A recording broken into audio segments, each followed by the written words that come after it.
bien dans son job, bien dans ses réseaux sociaux. Ça, c'est un sujet important parce que pour la rentrée, c'est vrai que quand on démarre sa rentrée professionnelle, qu'on cherche un emploi, on a besoin de communiquer. Et il y a un réseau social professionnel, LinkedIn. Je l'ai bien dit, Jean-Pascal Mollet, ou pas? Au top. Au top. Ouais. Donc, vous vous rappelez, vous étiez venu parler de LinkedIn. Vous aviez fait d'ailleurs une fiche sur mon propre LinkedIn. Et vous étiez un peu moqué de moi sur la façon dont je le disais. Je n'aurais pas osé, mais bon. Là, je l'ai bien dit. On a quand même pris 2 heures pour répéter. C'est tout à fait exact. J'ai énormément travaillé ma prononciation. Vous sortez un livre pour trouver justement des clients. Influencer LinkedIn, les éditions du coach. Alors, on vous connaît spécialiste des réseaux commerciaux. Vous en aviez parlé à la fin de cette saison dernière. Et là, vous venez de nous parler de ce réseau social. Enfin, il est très puissant, ce réseau. C'est 850 millions d'utilisateurs. Alors, dans le monde, oui, mais c'est déjà un peu plus de 23 millions de profils en France. Donc, ça veut dire que quasiment tout le monde aujourd'hui a un profil LinkedIn. C'est plus de 860 000 entreprises en France. Donc, ça veut dire qu'aujourd'hui, si je cherche un job ou si je cherche des clients, c'est le réseau incontournable. Et c'est un réseau qui demande de bien le connaître. Alors, ce livre est très intéressant parce que, à la différence du précédent, Achetez-moi, là, il y a beaucoup de participants, de gens qui sont des spécialistes, qui apportent aussi leur contribution. Il y a quand même une promesse assez incroyable. Vous dites, LinkedIn est un réseau social magique. Pourquoi il est magique, ce réseau social? Parce que, alors c'est vrai que moi, quand je me présente sur ma fiche LinkedIn, je note que je suis un magicien, parce que je fais apparaître les clients et les objections. Donc, c'était en lien aussi avec ça, mais magique parce que, comme tout bon magicien, quand on maîtrise les trucs et astuces, forcément, on arrive au résultat qu'on a envie d'atteindre. Alors, un peu grâce à vous, pour être honnête, puisque on entame la 3e saison de Smart Job, j'ai un peu, voire même approfondi LinkedIn, puisqu'auparavant, je n'étais que sur Twitter. Et je trouve que ce réseau social, il a un avantage, c'est qu'il est sain. Il est dans un échange positif. Il n'y a pas ce qu'on vit sur Twitter, des messages cachés, des insultes. Je trouve ça très positif. Vous le ressentez, ça aussi? Alors c'est vrai qu'il y a beaucoup moins de haters que sur quasiment la plupart des autres réseaux sociaux. Il y en a quand même quelques-uns qui traînent, parce que, évidemment, mais on reste sur un réseau social professionnel.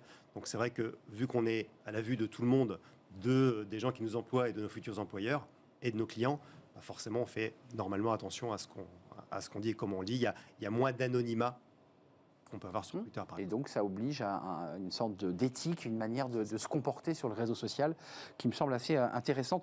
Ce livre, il est destiné à qui, très concrètement? Parce qu'on va voir dans quelques instants les contributeurs, mais pourquoi vous l'avez écrit, ce livre? Alors, c'est vrai que le sous-titre, c'est pour trouver des clients ou un job. Donc, commercialement, forcément, il faut savoir utiliser LinkedIn. Et si demain, je cherche un job, il faut aussi savoir utiliser LinkedIn, parce qu'aujourd'hui, la plupart des cabinets de recrutement font leur marché sur LinkedIn. Alors Bernard Amselen, qui donne des conseils. Alors vous nous aviez donné aussi ces conseils. D'abord, il explique, on va le voir, qu'il faut d'abord commencer tout simplement par mettre une photo, basiquement. Qu'est-ce qu'on doit faire pour les béotiens là, du réseau? Oui, alors la photo, évidemment, c'est la première impression. C'est comme quand on rencontre quelqu'un. Donc si la photo, elle n'est pas souriante, si elle est lointaine, si je me trouvais beau parce que je suis allé à un mariage avec le nœud papillon, que c'était mon costume, parce que c'est ma plus belle photo, non. Voilà, une photo professionnelle, plutôt en gros plan, souriante, avec un fond assez neutre. Costume, cravate, en lien. Je crois qu'il faut être en lien avec le domaine professionnel dans lequel on intervient. Si je suis un créatif ou si dans le marketing, j'aurais peut-être pas la même tenue que si je travaille en banque. Caroline Mignot, contributrice, elle dit un truc assez génial, elle sort un peu de la partie très technique. Elle dit, moi, ma stratégie principale, c'est m'éclater, le plaisir se perçoit, se transmet, il est contagieux. Depuis 2 ans, j'écris presque un post par jour et je soutiens un maximum de personnes qui m'engagent. Ça aussi, c'est une stratégie de ce réseau social, c'est-à-dire qu'il y a un effet boule de neige. On écrit beaucoup, on produit beaucoup et là, on va chercher une communauté. Alors, il y a 2 choses. Effectivement, Caroline dit qu'il faut prendre du plaisir. Dès qu'on prend du plaisir dans quelque chose, forcément, on a envie de le faire. Si ça devient une contrainte et que ça devient quelque chose que je dois faire, ça fonctionne moins bien. Et puis, votre question, c'était... J'ai perdu. Le fait de s'éclater, le fait de créer du lien par une communauté. On publie beaucoup et on enchaîne évidemment une communauté qui commence à vous suivre et donc ça devient évidemment très attractif. Et d'être présent, quand elle dit j'essaie ou je publie un post par jour, moi je dis c'est comme en amour, loin des yeux, loin du cœur. Donc si pendant 1 mois, 2 mois, on ne publie plus, même si on a une grosse communauté, les gens passeront à autre chose et vous oublient.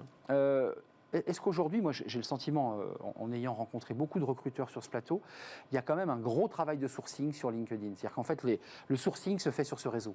Évidemment, je vous ai dit, 24 millions de profils. Donc ça veut dire que si je suis recruteur, c'est quand même une CV Tech extraordinaire. En plus, il y a des recommandations, il y a l'explication de ce que j'ai fait, il y a aussi comment j'utilise les réseaux sociaux. Si moi demain je dois recruter un commercial, je vais regarder comment il utilise les réseaux sociaux. Il y a pas mal d'outils parce que il est assez complexe ce réseau social, l'air de rien. Il est basique au départ et puis on peut l'approfondir. On peut mettre ses publications, on peut mettre des choses qu'on a publiées. On peut mettre aussi quoi, des lettres de recommandation. Je sais pas, c'est utile ou pas ça? Oui, alors sur son profil, on peut demander des recommandations ou à des gens avec qui on a travaillé ou à des clients, donc qui apparaissent sur le profil en fin de profil. Donc évidemment, c'est important.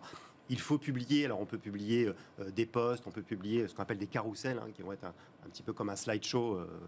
Qu'on a au début, en fait, c'est ça, hein, en bandeau en haut c'est ça qu'on appelle. Oui, alors en tous les cas, il y a plusieurs vignettes qui vont apparaître. C'est ça. On peut publier des vidéos, on peut tout publier, tout type de médias.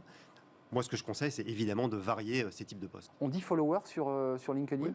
Vous en Abonnés, avez on dit abonnés. Vous avez combien d'abonnés, vous, par exemple? Parce que je sais que vous publiez beaucoup, enfin, ça vous fait sourire. Un peu plus de 130 000. Un peu plus de 130 000. C'est-à-dire c'est une communauté de 130 000. Quand vous publiez un post, il y a 130 000 personnes qui instantanément vous voient. Ce serait beau, mais ça ne fonctionne pas comme ça. Voilà. L'algorithme ne fonctionne pas comme ça. C'est ça. C'est-à-dire qu'il montre un échantillon représentatif, peut-être 100, 300 ou 3000 personnes, et en fonction de ce que vont faire ces personnes, eh bien, l'algorithme va décider de le montrer à plus ou à moins de monde. C'est-à-dire que s'il n'y a aucune réaction, aucun commentaire, ça s'arrête là. Un tout dernier mot, Patrick Thomé, un autre contributeur, je ne les cite pas tous, mais il fait partie de ceux qu'on a sélectionnés. Vous êtes unique, montrez-le quand vous communiquez. Juste une question avant de nous quitter. Qu'est-ce qui cartonne le plus? C'est la vidéo, c'est le fait de se mettre en vidéo, parce qu'il y a beaucoup de gens qui écrivent des posts, et j'ai le sentiment que la vidéo cartonne plus. Oui, alors il faut faire des choses sur lesquelles on est à l'aise. Si on n'est pas à l'aise en vidéo, il ne faut peut-être pas y aller. Ce qu'il faut, c'est passer son côté humain. Donc il faut rester professionnel, mais de temps en temps sortir un petit peu de cet univers-là et parler de quelque chose de personnel. Après Achetez-moi, un nouveau blockbuster de Jean-Pascal Mollet, influencer LinkedIn pour trouver des clients ou un job, parce que dans votre domaine, on l'a trop peu évoqué, mais vous êtes évidemment dans la relation commerciale et on cherche et on trouve des clients grâce à LinkedIn. Évidemment, moi je trouve 80% de mes clients qui viennent à moi, je n'ai même pas à aller vers eux. Parce que vous êtes un gros contributeur du réseau social. C'est vrai. J'ai vu que vous étiez sur Twitter aussi. Oui, mais je suis beaucoup moins présent. Beaucoup moins présent sur Twitter. Merci Jean-Pascal Mollet de nous avoir rendu visite pour cette émission. Vous revenez quand vous voulez, évidemment. L'émission vous est grande ouverte. La suite Smart Tips, on va parler, vous allez voir, d'un sujet passionnant, l'intelligence artificielle. Ça suscite parfois des débats, pour ne pas dire des polémiques. On va faire le point avec notre invité dans quelques instants.